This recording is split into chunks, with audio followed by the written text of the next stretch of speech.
Hello everyone. In this session we will discuss about pin configuration of 8085 microprocessor. So as you see, this is what your IC of 8085 microprocessor. It is a 40 pin IC, and available in dual inline package, DIP package.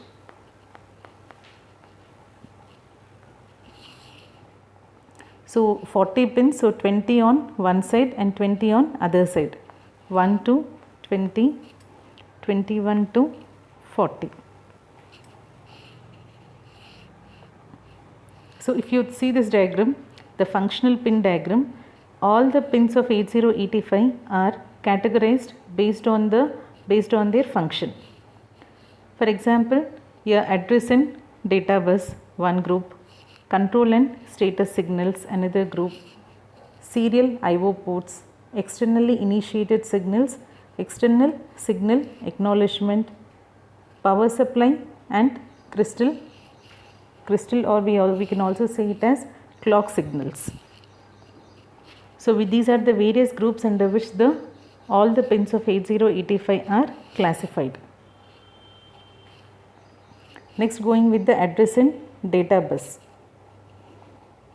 So we all know that the number of address lines on 8085 are 16 and data lines 8, and to reduce the number of pins, the A0 to A7 bus is multiplexed with D0 to D7, thus forming AD0 to AD7 and A8 to A15. And address bus is unidirectional. And data bus is bidirectional. And then control and status signals. So first pin, which is the 30th pin, is ALE, address latch enable. When ALE is equal to 1, AD0 to AD7 carry address. When ALE is equal to 0, AD0 to AD7 carry data. So in the previous slide we have seen that to reduce the number of pins, we have multiplexed the address and data lines. Now to demultiplex again, to separate them again, we need address latch enable. So when ALE is equal to 1, the information on the AD0 to AD7 bus is address, and when ALE is equal to 0, the information on the AD0 to AD7 bus is data. And next, S0, S1 IO by M bar. So in this IO by M bar indicates whether it is a IO operation or a memory operation. You know that the microprocessor may go with a memory read, memory write, IO read, IO write. So when IO by M bar is equal to 1, it is a IO operation. Why it is when it is equal to 1, it is a IO operation? Because there is no bar on the IO. And when IO by M bar is equal to 0, it is memory operation because M has a bar on it.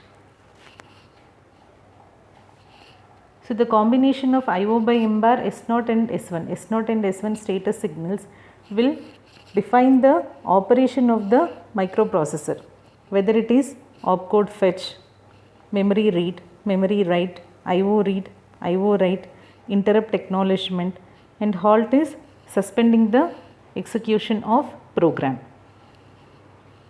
So if you see, for memory operations, IO by M bar is equal to 0. For IO operations, IO by M bar is equal to 1. So this column is very important. This is going to give you an insight into the various operations what the microprocessor take up.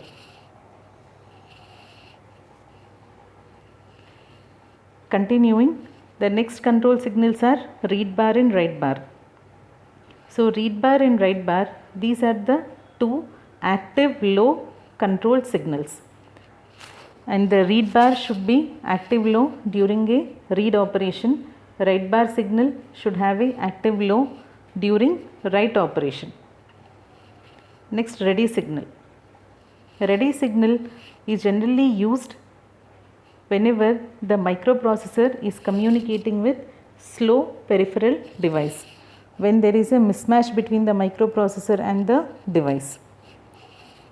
For example, when the microprocessor requires any data from the external device, and if the device is not ready, then it will send a low signal on this ready pin.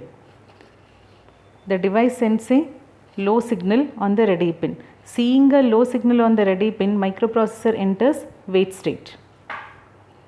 So microprocessor has to wait until the ready pin goes high. Once the ready pin goes high, then the microprocessor fetches the information on the data bus. Next, externally initiated signals group. Here we have the 5 interrupts. As you know, 8085 provides 5 hardware interrupts, which are TRAP, RST 7.5, 6.5, 5.5 and INTR. And whenever there is an interrupt, looking into the microprocessor will complete the execution of the instruction, the current instruction whatever it is executing, it completes the execution of the current instruction and then sends the interrupt acknowledgement signal. Hold and hold acknowledgement. So these are related to the interrupts. And next is hold and hold acknowledgement. Hold and hold acknowledgement signals are related with the DMA, direct memory access.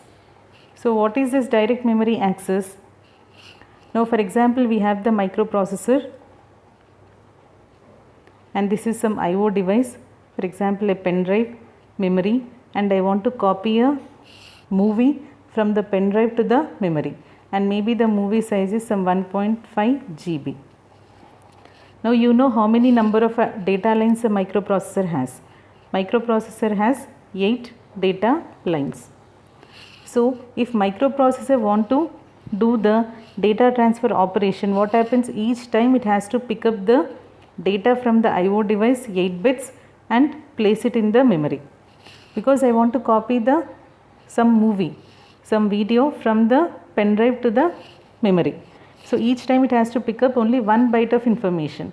So like this, how many times it has to do it? 1.5 G times it has to do the same operation in order to transfer 1.5 GB data.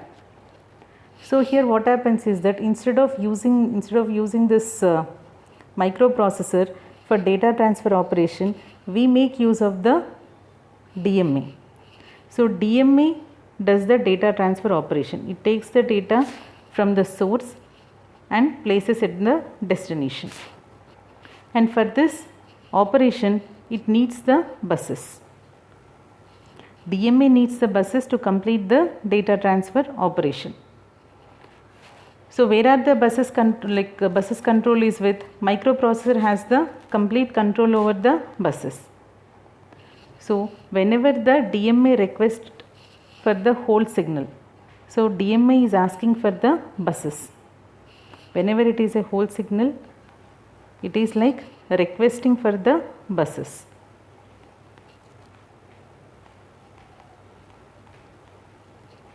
And once there is a request for the bus, what do the microprocessor do? Again it completes its current instruction and then it gives the hold acknowledgement signal. What is this hold acknowledgement signal? Granting the buses. So microprocessor grants the buses to the DMA so that the DMA completes the data transfer operation, and after completion it returns back the control over the buses to the microprocessor. So this is very important, direct memory access, and this feature is available in 8085 microprocessor. Power supply and clock signals. So power supply, you know it 8085 operates on plus 5 volts DC supply. So VCC plus 5 volts and ground pin 28 pin. And coming to the clock, we have X1 and X2. Between these two, we connect the crystal,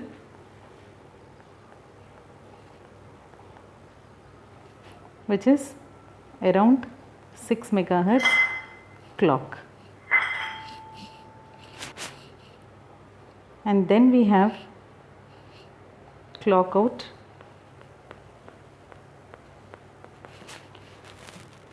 so internally the crystal frequency will be divided by 2. So this clock out will be 3 megahertz. So internally there is a divide by 2 circuit. So divide by 2 means nothing but it is done using T flip-flop. Using a T flip-flop, divide by 2 operation is done.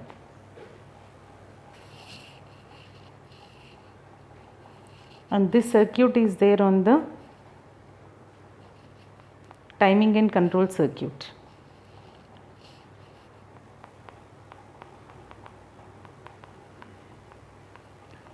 So timing and control circuit is a block in the architecture of 8085.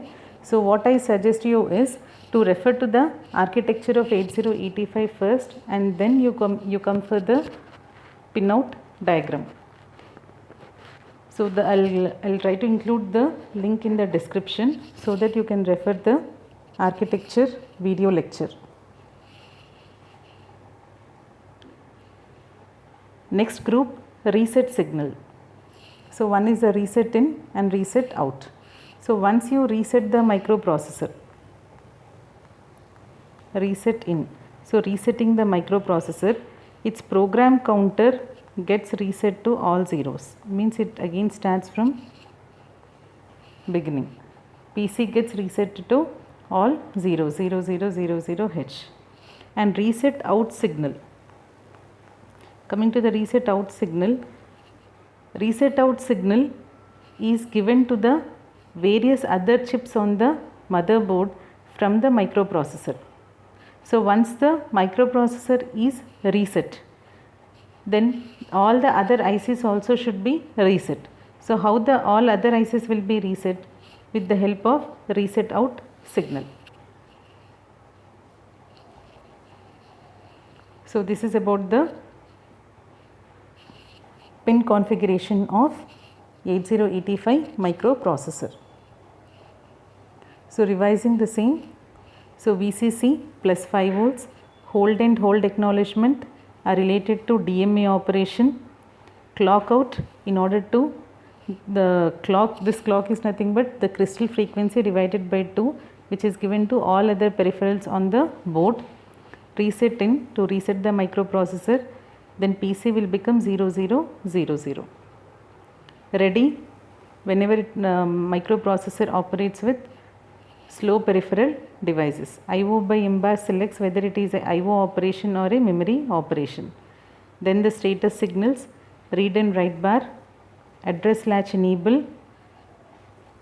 These are all your address lines, address and data multiplexer lines. Your interrupt and interrupt acknowledgement, serial input data, serial output data, reset out, and the crystal pins X1 and X2. So with this we finish the pin configuration of 8085 microprocessor. Thank you all.